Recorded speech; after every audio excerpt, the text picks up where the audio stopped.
So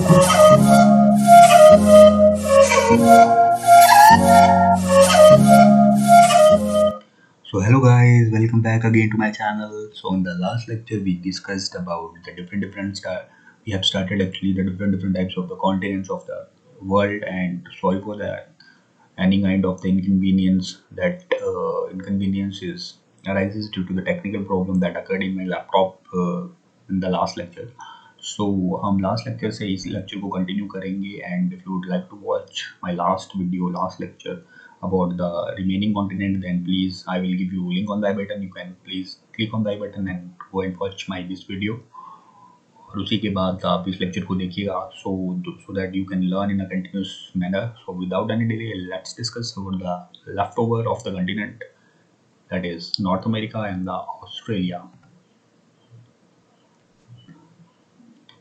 तो ये part second रहेगा, लास्ट लेक्चर से हम कंटिन्यू करेंगे जो भी हमने कॉन्टिनेंट्स का लेक्चर स्टार्ट किया था। तो आज के लेक्चर में हम नॉर्थ अमेरिका के बारे में डिस्कस करेंगे। तो as we have all know that total surface area of the earth is 51 crore. 51 crore का जो 16% सरफेस एरिया है पूरी अर्थ का, वो नॉर्थ अमेरिका में रिजाइड करता है।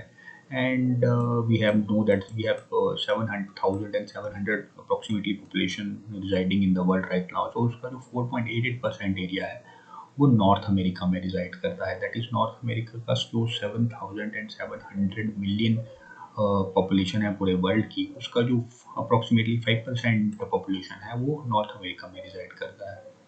Now let's us discuss about the highest and the lowest point of the North America.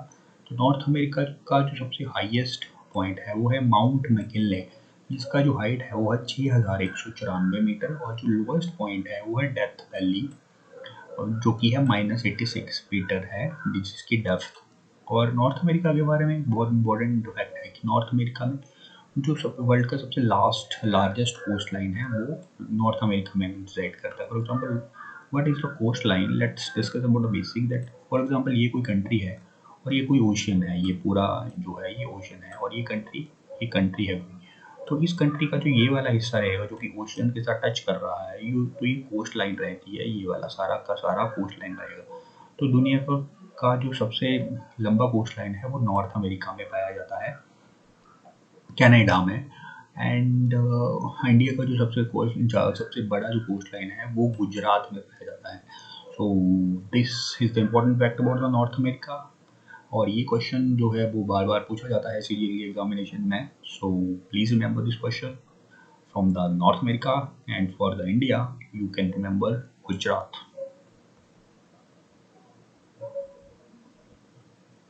Now let's discuss about the location of the North America on the globe or in the world map. तो जो north America है उसका जो latitude direction है, that is जो equator में, equator से वो नॉर्थ की बिल्कुल नॉर्थ की तरफ पड़ता है। फॉर एग्जांपल ये है इक्वेटर की लाइन, और इक्वेटर के ऊपर पड़ता है नॉर्थ अमेरिका। तो इसकी जो लैटिट्यूड पोजीशन है वो नॉर्थ टू नॉर्थ रहेगी। तो जो उसका लैटिट्यूड है वो 7 डिग्री नॉर्थ है। फॉर एग्जांपल ये 0 डिग्री लाइन है, तो यहाँ जैसे कहीं पे जो है 7 डिग्री से लेकर यहाँ से स्टार्ट रहता है, दैट इज 7 डिग्री नॉर्थ से स्टार्ट रह रहा है। इक्वेटर और ग्रीनविच लाइन के बारे में मैंने आपको लास्ट लेक्चर में बताया था। तो जो 7 डिग्री नॉर्थ से स्टार्ट होके ऊपर तक जाएगा नॉर्थ अमेरिका, यहाँ तक जाएगा, इसके पैरेलल यहाँ तक जाएगा। और फॉर एग्जांपल आप देखते हो 60 डिग्री के ऊपर वाली लाइन है 70, ये 80, और 80 से थोड़ा ऊपर जाती है 84 डिग्री नॉर्थ तक जाएगा। तो 7 डिग्री नॉर्थ से लेकर 84 डिग्री नॉर्थ लैटिट्यूड तक जो है वो नॉर्थ अमेरिका की लैटिट्यूड डायरेक्शन आती है। अब हम देखते हैं कि इसकी जो एल्टीट्यूड यानी कि जो ग्रीनविच लाइन है, दैट इज ये वाली लाइन है, उससे लेफ्ट साइड में है या राइट साइड में। तो जो आप देख सकते हो कि जो ग्रीनविच लाइन है उसके बिल्कुल लेफ्ट में, दैट इज उसके बिल्कुल वेस्ट में जो है वो नॉर्थ अमेरिका रिजाइड करता है। तो जो एल्टीट्यूड लाइन है उसका वेस्ट में जो है नॉर्थ अमेरिका रिजाइड करता है, दैट इज नॉर्थ अमेरिका जो है वो 20 डिग्री वेस्ट से लेकर, मतलब कि 20 डिग्री वेस्ट, मतलब यहाँ जैसे 30 डिग्री वाली लाइन से थोड़ा सा आगे, यहाँ से मतलब 0 डिग्री से लेफ्ट में, यहाँ से 20 डिग्री वाली लाइन होगी कहीं पे, यहाँ जैसे, तो 20 डिग्री वेस्ट से लेकर, यानी क्योंकि ये वेस्ट में है तो 20 डिग्री वेस्ट से लेकर इस तरफ जाते जाते फॉर एग्जांपल 60, 90, 120, 150, और यहाँ तक है, तो यहाँ पे कोई लाइन आएगी जो होगी 180 वाली लाइन, तो 180 डिग्री तक है, मतलब कि 20 डिग्री वेस्ट से लेकर जो है वो 180 डिग्री वेस्ट तक जो है इसकी एल्टीट्यूड पोजीशन आएगी, और 7 डिग्री नॉर्थ से लेकर 84 डिग्री नॉर्थ तक जो है इसकी लैटिट्यूड पोजीशन आएगी। तो लैटिट्यूड और एल्टीट्यूड के बारे में हमने लास्ट लेक्चर में पढ़ा था, how to saw the locations of the different countries. If you would like to know, then please watch my last video. तो इस तरह से जो है नॉर्थ अमेरिका जो है इक्वेटर के बिल्कुल नॉर्थ में बढ़ता है, ऊपर बढ़ता है, और इक्वेटर के बिल थोड़ा सा नॉर्थ में, और इक्वेटर के बिल्कुल साउथ में जो है south America, that is north America के साउथ में साउथ अमेरिका पड़ता है। तो this is the location of the North America. अब हम देखते हैं कुछ माउंटेन्स और जो ओशंस हैं जो नॉर्थ अमेरिका में पड़ते हैं।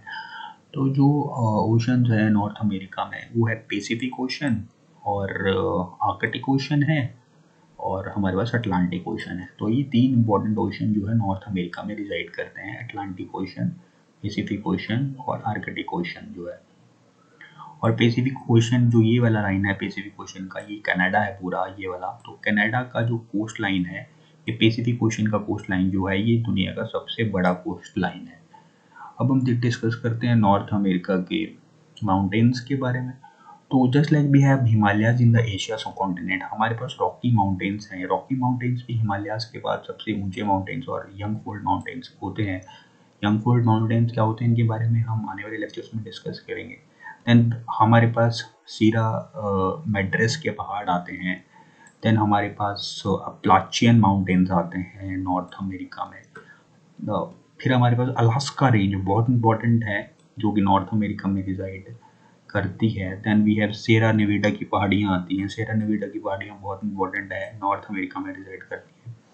तो ये कुछ माउंटेन्स हैं जो कि नॉर्थ अमेरिका में इम्पोर्टेंट एग्जिस्ट करते हैं। अप्लाचियन माउंटेन, सेरा मेड्रेस, सेरा नेवेडा की पहाड़ियाँ, रॉकी माउंटेन्स और अलास्का माउंटेन्स। तो these are the some of the important mountains and oceans of the North America.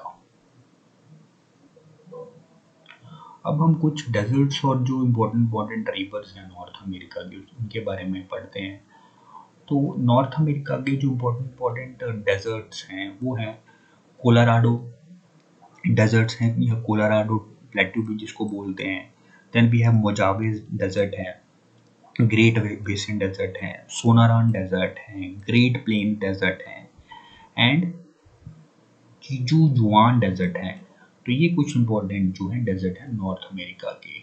Similarly हम रिवर्स के बारे में देखते हैं नॉर्थ अमेरिका की। तो just like important reverse in Asia, जो नॉर्थ अमेरिका की इम्पॉर्टेंट रिवर्स हैं वो कुछ जो रिवर्स हैं वो है सेंट लॉरेंस रिवर जो है, मिसिसिपी रिवर जो है, मिसूरी रिवर जो है, then we have Brazos River, then we have Fraser Rivers, then we have Mackenzie River, ये आप देख सकते हो Mackenzie River, और ये यूकॉन रिवर। तो ये जो है इम्पोर्टेंट जो 6 रिवर्स हैं ये इम्पोर्टेंट रिवर्स हैं नॉर्थ अमेरिका की, यूकॉन रिवर, मैकेंजी रिवर जो, और ये आप देख सकते हो यहाँ पे कि ये रिवर जाके पैसिफिक ओशन में गिरती हैं, और जो सेंट लॉरेंस और मिसूरी और मिसिसिपी हैं ये जो है अटलांटिक ओशन में जाके गिरती हैं। तो आप देख सकते हो these are the important rivers and the different important mountains of the North America. तो these are some of the facts regarding the North America. अब हम हमारा जो लास्ट कॉन्टिनेंट बचा है दैट इज ऑस्ट्रेलिया, उसके बारे में देखते हैं। तो ऑस्ट्रेलिया के बारे में बात करें तो ऑस्ट्रेलिया जो है दुनिया का सबसे छोटा कॉन्टिनेंट है। जी हाँ, Australia is the smallest continent of the world, और जो भी हमारी 51 करोड़ का जो एरिया है, सरफेस एरिया है अर्थ का, उसका जो 5.5% एरिया है, इसका 51 करोड़ का जो 5.66% जो एरिया है वो जो है ऑस्ट्रेलिया में रिजाइड करता है। और ऑस्ट्रेलिया क्योंकि सबसे छोटा कॉन्टिनेंट है तो यहाँ पे पॉपुलेशन भी बहुत थोड़ी है, अप्रॉक्सीमेटली 40 मिलियन पॉपुलेशन है ऑस्ट्रेलिया की। और जो ऑस्ट्रेलिया का सबसे हाईएस्ट पॉइंट है वो है पापुआ न्यू गुइना। तो Papua New Guinea is the highest point of the Australia. And जो लेक आयर है ऑस्ट्रेलिया में वो इसकी सबसे छोटा दैट इज सबसे लोएस्ट पॉइंट है ऑस्ट्रेलिया का डेप्थ के मामले में। दैट इज इसकी डेप्थ है समुद्र तल से नीचे की तरफ -15.8 मीटर और ये स्मॉलेस्ट कॉन्टिनेंट है वर्ल्ड का। और ऑस्ट्रेलिया के इम्पोर्टेंट सिटीज़ के बारे में तो आपको पता ही होगा, अगर आप क्रिकेट मैचेस देखते हो तो सिडनी इम्पोर्टेंट सिटी है, मेलबर्न है, पर्थ है, एडिलेड है, ब्रिस्बेन है एंड होबार्ट है। अब हम ऑस्ट्रेलिया की लोकेशन को देखते हैं वर्ल्ड मैप पे। तो ऑस्ट्रेलिया जो है आप देख सकते हो कि इंडिया के बिल्कुल जो है वो साउथ ईस्ट में पड़ता है, इंडिया के बिल्कुल नीचे है। तो आप देख सकते हो कि जो ऑस्ट्रेलिया है वो इक्वेटर के बिल्कुल नीचे पड़ता है, दैट इज साउथ में पड़ता है। तो उसकी लोकेशन जो होगी लैटिट्यूड की वो भी साउथ टू साउथ रहेगी। तो ऑस्ट्रेलिया जो है आप देख सकते हो कि ये 0 डिग्री से बिल्कुल नीचे और 30 डिग्री से ऊपर दैट इज 12 डिग्री जो है वो साउथ से स्टार्ट होकर 38 डिग्री साउथ तक रिजाइड करेगा। यानी कि 0 के नीचे यहाँ पे कोई लाइन होगी 12 डिग्री की इक्वेटर वाली लाइन और 30 डिग्री वाली लाइन से थोड़ा नीचे यानी कि यहाँ तक यानी कि 38 डिग्री। तो मतलब यहाँ से लेकर यहाँ तक इसकी इक्वेटर वाली पोजीशन आएगी ये वाली। अब हम देखते हैं ये थी लैटिट्यूड वाली पोजीशन। अब हम देखेंगे इसकी एल्टीट्यूड है, इसकी जो ग्रीनविच लाइन से किस तरफ है। तो आप देख सकते हो कि ये 0 डिग्री लाइन है ग्रीनविच वाली लाइन, इससे बिल्कुल ईस्ट में है ऑस्ट्रेलिया। तो इसकी जो एल्टीट्यूड वाली लोकेशन रहेगी वो ईस्ट टू ईस्ट रहेगी।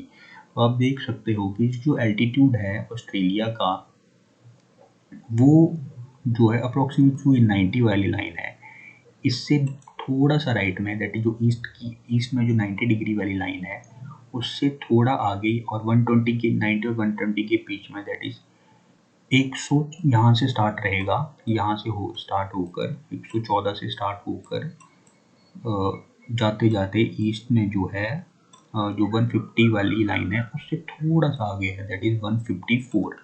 तो दैट इज एल्टीट्यूड जो रहेगा ऑस्ट्रेलिया का वो 114 डिग्री ईस्ट से लेकर 154 डिग्री ईस्ट तक रहेगा।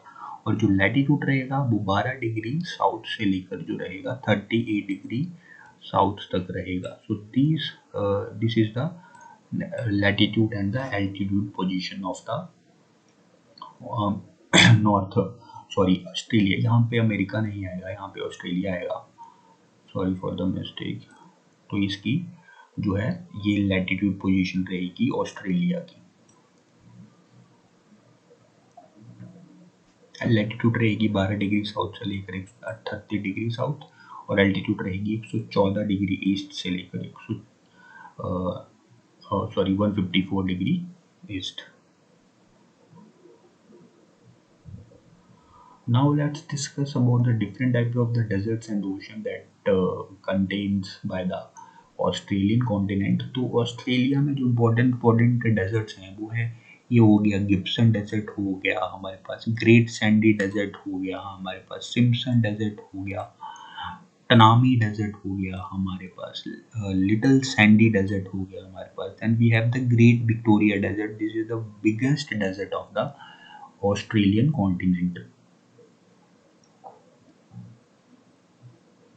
और जो ओशंस हैं ऑस्ट्रेलिया में वो हैं, आप देख सकते हो इसकी लोकेशन दैट इंडियन ओशन है ऑस्ट्रेलिया के जो बिल्कुल लेफ्ट में, दैट इज ऑस्ट्रेलिया के बिल्कुल जो वेस्ट में जो है वो इंडियन ओशन है। यहाँ पे आप देख सकते हो मैप में इंडियन ओशन है ऑस्ट्रेलिया के बिल्कुल ऊपर, और इसकी जो राइट साइड में जो है पैसिफिक ओशन पड़ता है और नीचे इसकी जो है सौदर्न ओशन पड़ता है। तो इंडियन ओशन और पैसिफिक ओशन जो है जो मेन ओशन है ऑस्ट्रेलिया इनके नज़दीक पड़ता है। तो Pacific Ocean and Indian Ocean are the most closest oceans of the Australia continent.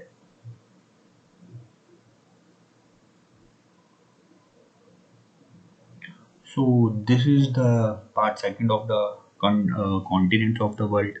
और इस तरह से हमने पार्ट फर्स्ट को जो हमारा लास्ट लेक्चर था वो यहाँ पे complete रहता है, and we have finished with all the continent in the world regarding the exam perspective. हमने important point को discuss किया है, and if you'd like to watch my last polity lectures and history lectures and other geographical lecture, then I will give you link on the I button. आप वहाँ पे click करके मेरे last lecture, मेरे videos को देख सकते हो. But before that, please subscribe to my channel, like it, share it, comment on my channel. Please encourage me to do more videos on GK general knowledge. So till then, keep safe, keep home, stay safe, stay at your home, keep watching my videos, keep learning, keep reading books, keep yourself motivated for the upcoming exam. Till then, bye bye, take care, Jai Hind.